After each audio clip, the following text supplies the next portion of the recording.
Махамбет Өтемісов атындағы Батыс Қазақстан университетінің бірінші курс студенттері арасында өткізілген спартакиада өз мәресіне жетті. Дәстүрлі шара бұл жолы тәуелсіздіктің 30 жылдығына арналды.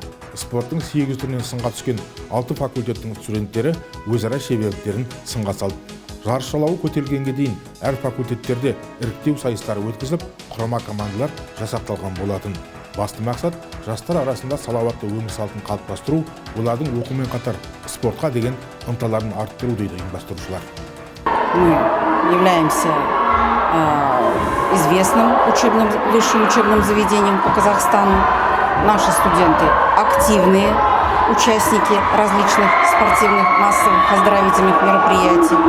И в первую очередь, конечно, мы поддерживаем такие традиции и на это настраиваем наш студенческий коллектив.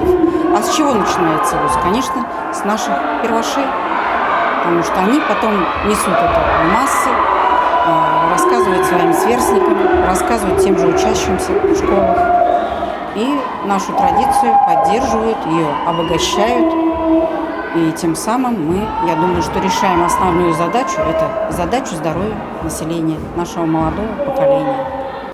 Жарыстың әр күні, әр түрі бойынша тартысқа толы болып, өз командаларының намысын қорғағандар ешкімге де жеңісті оңайлықпен бермейтіндіктерін көрсетті. Шеберліктермен қатар ұжымдық ойын өрнегін көрсете білгендер жүзден жүйрік атанып, жеңістің тұғырына көтерілді. Педагогика факультетінің командасы жалпы есепте 3-ші орынға көтерілсе, тарих, экономика және құқық факультетінің құрамасы 2-ші орыннан көрінді. Ал физика, математика факультетінің жас спортшылары спартакиаданың жеңімпаздары атанды.